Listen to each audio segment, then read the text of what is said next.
J'ai désespérément besoin d'aide, je suis une femme qui a peur d'obtenir un deuxième divorce, je n'aurais jamais pensé que quelqu'un d'autre me parlerait d'une maladie sexuellement transmissible, qu'y a-t-il de pire que d'avoir une MST et de divorcer? Mon mari a découvert sa MST en donnant du sang, il a vidé notre maison et a divorcé. J'ai une maladie sexuellement transmissible, MST, et je la lui ai littéralement transmise. Je l'ai découvert de la pire des manières imaginables. C'est la chlamydia. S'il vous plaît, aidez-moi. Je veux éviter d'être stéréotypée, donc je ne me suis pas encore soignée, mais je suis rentrée chez moi avec le spectacle le plus horrible qui soit. Maintenant, je vis dans la dépression et mon mari a fait la pire chose possible en disant à tous ceux qui voulaient bien l'entendre que sa femme est une tricheuse et une menteuse. Je pensais qu'un mariage était censé protéger et prendre soin de son partenaire, alors pourquoi ruine-t-il ma vie et me fait-il vivre dans la dépression? Donc, j'utiliserai un pseudonyme, Grog. J'ai 31 ans et je me suis mariée il y a environ 3 ans et demi. Mon ex-mari, qui s'appelle Lo, a 35 ans et travaille comme agent de voyage. Il est également le soutien de famille de notre foyer. Nous avons décidé de ne pas avoir d'enfants pour l'instant parce que nous sommes tous les deux familiers avec les défis qui accompagnent la parentalité et nos propres histoires d'infidélité. Nous ne sommes pas pressés de fonder une famille et j'apprécie que ce soit une décision mutuelle. À l'époque, je n'avais pas envie de tomber enceinte et je ne le veux toujours pas. Mon dernier mariage s'est terminé sans raison valable. Je me suis mariée au cours de ma dernière année d'université et j'ai eu du mal à m'adapter à un nouveau mariage. J'ai épousé Lo seulement 2 ans après la fin de mon dernier mariage. Il a trouvé un emploi et envisageait de nous déménager dans un autre pays, mais je n'étais pas encore prête émotionnellement à ce genre de changement. Je venais de donner naissance à notre fille. Malgré tous nos efforts pour sauver notre mariage, nous avons finalement décidé de nous séparer. Je suis restée et j'ai rencontré Lo 1 an plus tard, nous sommes sortis ensemble pendant 1 an entier avant qu'il ne propose. Je n'étais toujours pas prête à me remarier, mon premier mariage m'avait choquée mais je savais qu'il serait difficile de trouver un homme qui voulait une mère célibataire. Il avait un. C'est pourquoi nous nous sommes mariés. Maintenant, je me prépare à mon deuxième divorce, ce qui est complètement inattendu. Je n'aurais jamais imaginé que ma vie prendrait cette tournure. Je comprends que le mariage est difficile et demande de l'engagement et de la patience, mais je n'ai jamais imaginé vivre un deuxième divorce. C'est pourquoi je vous supplie tous d'épargner mon mariage. Comment puis-je persuader Lo de reconsidérer sa décision? Je sais que je l'ai trompé, comme vous l'avez déjà deviné. J'ai vraiment honte de mes actes, mais c'est tout ce que je peux faire. Je suppose que je pourrais dire que l'action est déjà accomplie. Je pourrais essayer de parler de regrets maintenant, mais je ne pense vraiment pas que cela aidera. J'ai honteusement couché avec plusieurs hommes pendant notre mariage. Je ne mentirai pas car, finalement, comment ai-je contracté la MST? Cette question n'a plus besoin d'être réfléchie. Je ne sais même pas lequel de mes sapes m'a donné la MST. C'est fou. Je commence à réaliser à quel point j'ai fait un désastre, alors j'ai commencé. Tout a commencé au cours de la 2e année de notre mariage, lorsque j'étais épuisée par toutes les choses qui survenaient dans notre mariage. J'ai mentionné que Lo travaillait comme agent de voyage, donc il voyage évidemment beaucoup. Il assiste à de nombreuses réunions et se déplace dans différentes succursales de son entreprise. Je n'ai pas de voiture, donc je ne pouvais pas m'empêcher de penser à la façon dont notre mariage s'effondrait. Ces déplacements ne me dérangent pas, mais le travail qui va avec est un peu lourd. Nous avons tous les deux des filles, je dois donc m'occuper d'elles toutes les deux. Je ne me suis pas inscrite pour devenir babysitter avant de l'épouser, mais ce n'est pas la question. Je ne suis pas le genre de femme qui se plaint du travail de son mari parce qu'elle ne passe pas de temps avec lui. Ce n'est pas un problème pour moi car j'apprécie aussi mon espace personnel. Mon ex-mari et moi partageons la garde de nos filles, nous en avons donc chacun la moitié. Il a travaillé à l'étranger pendant 1 an, mais il a démissionné et a commencé à travailler ici parce qu'il ne pouvait pas voir notre fille. J'ai insisté pour qu'il le fasse quand même, j'ai dû le convaincre que la moitié de la garde signifiait la moitié et que je n'assumerais pas l'entière responsabilité de l'éducation de notre fille simplement parce qu'il était occupé. Il aurait dû savoir qu'il ne fallait pas demander la garde partielle lorsque son avocat l'a demandé, d'autant plus que je suis une femme mariée vivant au domicile de mon mari et que je ne veux pas vivre. J'ai été interloquée à l'idée de profiter de la générosité de Leno, mais soyons honnêtes, son ex-femme est une totale fainéante, irresponsable et ne se soucie pas de leur enfant. J'ai également dû assumer ce fardeau. J'en avais marre d'être confinée encore et encore, je me suis mariée jeune, j'ai divorcé, puis je me suis remariée, sans jamais avoir la liberté d'être moi-même.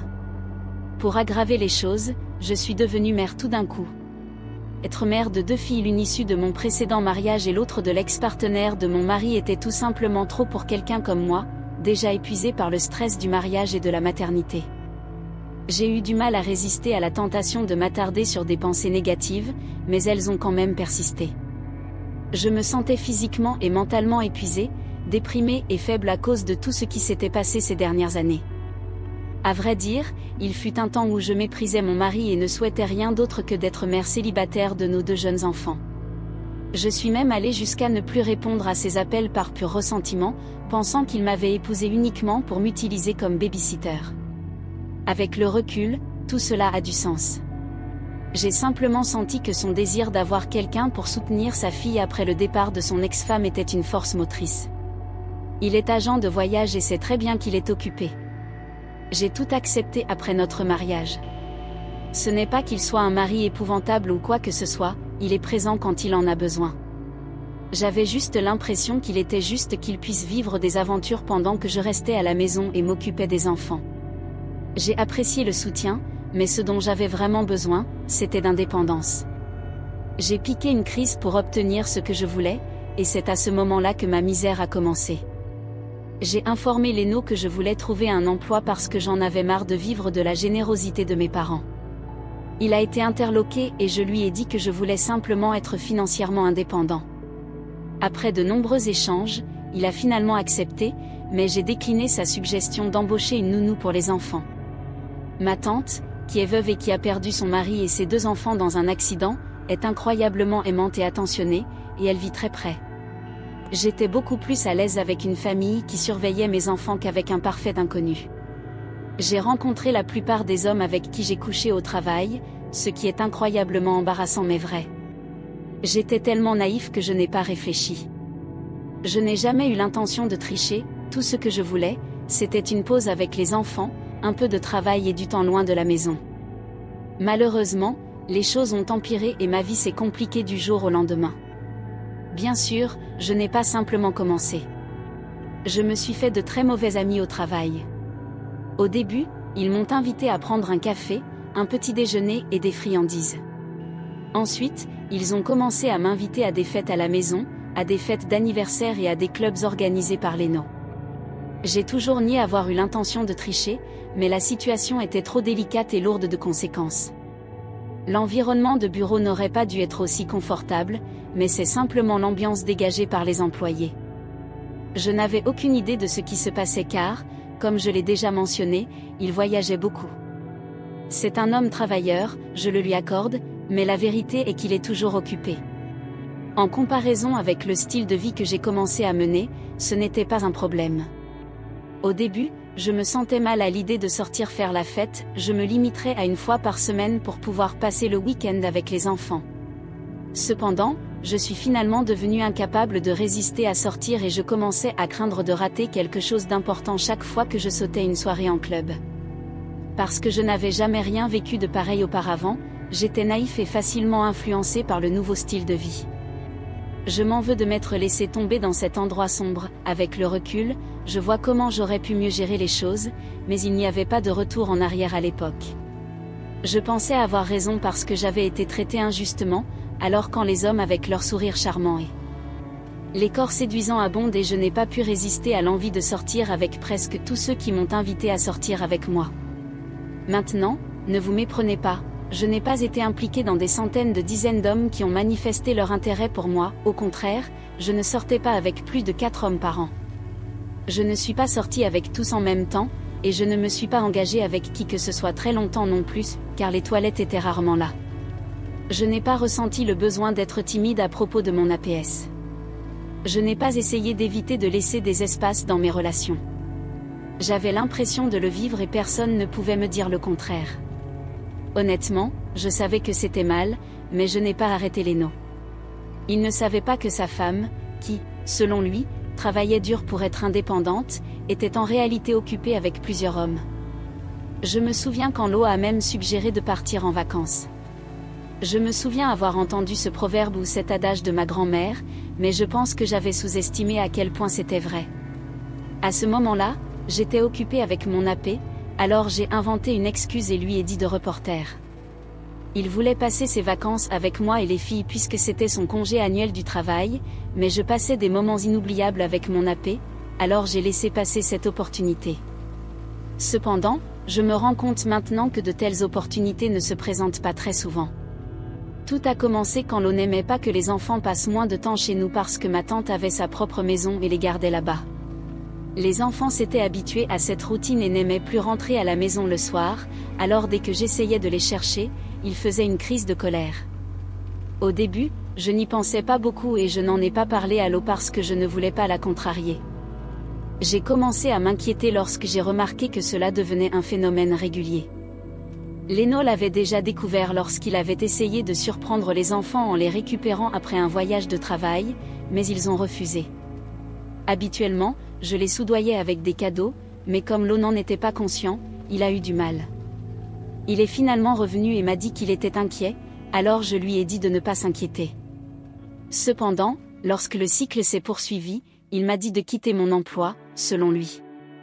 J'ai bêtement continué à vivre ma vie sans comprendre ce qui se passait dans la tête de mon mari. Après être resté à la maison pendant une semaine, il a révélé qu'il souhaitait faire une pause dans son travail afin que nous puissions tous les deux bien nous occuper des enfants. J'ai refusé, arguant que c'était à son tour de le faire puisque je l'avais déjà fait plus tôt dans le mariage. Il était méfiant, mais il l'a gardé pour lui. J'ai fait mes adieux et n'y ai pas beaucoup réfléchi, pensant que ce serait juste un autre de ses voyages réguliers. Je ne savais pas que ce voyage allait modifier le cours de ma vie de la manière la plus horrible imaginable. Apparemment, alors qu'il était en route, l'un des collègues de Leno est tombé tragiquement malade et a immédiatement eu besoin de sang. Comme Leno et son collègue partageaient le même groupe sanguin, ils se sont portés volontaires pour donner du sang. L'hôpital a ensuite testé leurs échantillons conformément au protocole médical. Pour aggraver les choses, lorsque les résultats sont tombés, Lo a appris la pire nouvelle possible. Je n'oublierai jamais la douleur dans sa voix alors qu'il me racontait tout. Dire que Leno était en colère serait un euphémisme. Sa colère bouillonnait alors qu'il me regardait de haut et m'accusait d'être sa pire erreur. Le médecin l'avait convoqué au cabinet de consultation pour l'informer qu'il ne pouvait pas donner de sang à cause de la chlamydia. Pour ceux qui... La chlamydia est une maladie sexuellement transmissible, MST, qui peut toucher n'importe qui à tout âge, homme ou femme. Contrairement à la gonorrhée, les premiers symptômes de la chlamydia ne sont pas très graves, donc personne ne savait qu'il en était atteint jusqu'à ce qu'il subisse un test. Les personnes atteintes de chlamydia peuvent toujours donner du sang, mais comme il n'avait pas commencé à prendre d'antibiotiques et n'avait pas reçu de traitement, le médecin a décidé de faire donner son sang à son collègue. Évidemment, le médecin n'a pas expliqué pourquoi il ne pouvait pas donner son sang, mais le bon sens veut que son état l'en empêchait. Lo était naturellement bouleversée d'apprendre que son mari, qui est très extraverti et aime l'attention, n'allait pas donner de sang. Ses collègues pensaient qu'il avait une infection et son collègue le traitait différemment. Lo a été la première à se faire tester, alors elle s'est sentie mal pour lui lorsqu'il n'a pas terminé le processus. L'espèce de mon mari est venue directement vers moi, donc s'il a la chlamydia, ce doit être moi. Nous n'utilisons pas de protection parce que je suis sous contrôle des naissances, et je le prends depuis mon divorce. J'ai peut-être évité d'utiliser une protection lors d'une intimité ivre avec l'un de mes APS, ce qui était irresponsable, mais nous étions tous les deux ivres. Maintenant, je le regrette de tout mon cœur. J'ai la chlamydia et je n'arrive pas à y croire. Ce qui est pire, c'est que je dois le découvrir. Quand je suis revenue du travail, j'ai trouvé toute la maison vide, oui, vous avez bien lu, ainsi que tous les meubles et appareils électroniques avaient disparu. J'étais tellement choquée que j'ai pensé que nous avions été volés, j'avais prévu d'être le seul à la maison. Leno n'avait pas le droit de m'accuser de cette manière, même si je m'étais jetée sous le bus en ne me protégeant pas. Quel genre de mal avait-il causé ? Il a fait preuve d'un mépris total pour mon état émotionnel. Je suis allée à la maison parce que je pensais que Loena était toujours en voyage. Quand je suis arrivée, je l'ai trouvée complètement vide. Mes affaires étaient partout, comme si quelqu'un les avait fouillés. Le pire, c'était de retrouver les préservatifs que j'avais achetés sur le lit. Je savais qu'ils étaient à moi car mon mari et moi n'avions jamais utilisé de protection. J'étais terrifiée et mon esprit bouillonnait de questions, mais personne à qui poser ne semblait être là. Après plus d'une demi-heure de panique, Lo entra dans la maison. J'avais déjà caché les préservatifs à ce moment-là, mais il était trop tard car j'ai découvert que c'était lui qui les avait trouvés. Lo était tellement furieux contre moi que je pouvais dire qu'il essayait d'éviter de faire quelque chose qu'il regretterait plus tard. Il m'a avoué qu'il savait que je l'avais trompé. J'ai tenté de le nier, mais il avait toutes les preuves. Je me suis excusée, mais c'est à ce moment-là qu'il... J'ai annoncé la nouvelle que je lui avais donné la chlamydia. J'ai essayé de l'allumer en lui demandant comment cela pouvait être moi, mais il a juré sur sa vie qu'il ne m'avait jamais trompé. Cela m'a obligé à me faire tester et les résultats sont revenus positifs. Leno n'a pas perdu de temps pour me remettre les papiers du divorce. J'ai appris plus tard qu'il avait vidé la maison seulement pour me faire partir, et ça a marché.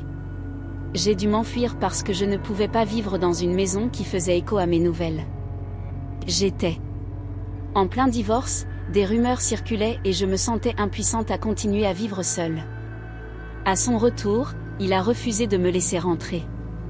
J'ai été trop traumatisée pour commencer un traitement pour ma chia, je suis conscient qu'il est peut-être en train de guérir, mais je n'ai tout simplement pas les moyens financiers de le faire. J'ai désespérément besoin d'une mise à jour, j'ai appris que je n'ai personne vers qui me tourner lorsque je suis submergée par mes émotions. Je m'attendais à ce que mes parents me rejettent une fois qu'ils auraient découvert ce que j'avais fait, mais ma tante m'a pris au dépourvu. Elle est devenue furieuse parce que j'ai triché et blablabla, mais est-ce une excuse ? Ce n'est pas parce qu'elle n'approuve pas mes actions que je mérite d'être sans abri.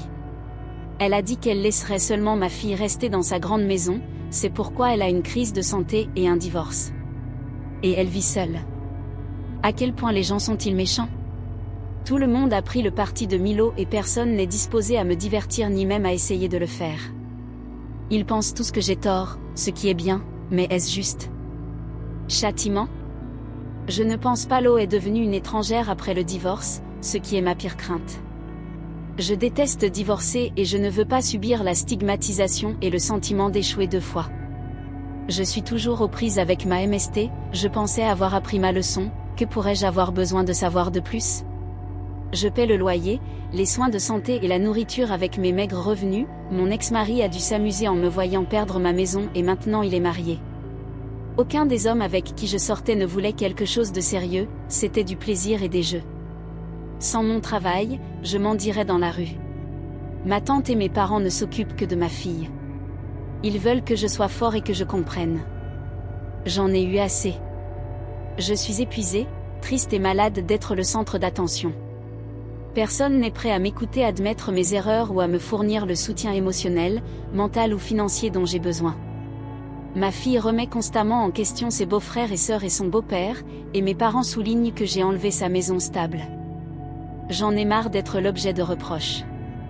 J'économise juste suffisamment de fonds pour quitter cette nation ou cet État, si cela est même concevable, je dois recommencer à zéro, libre du barrage constant de critiques selon lesquelles je suis une personne inefficace.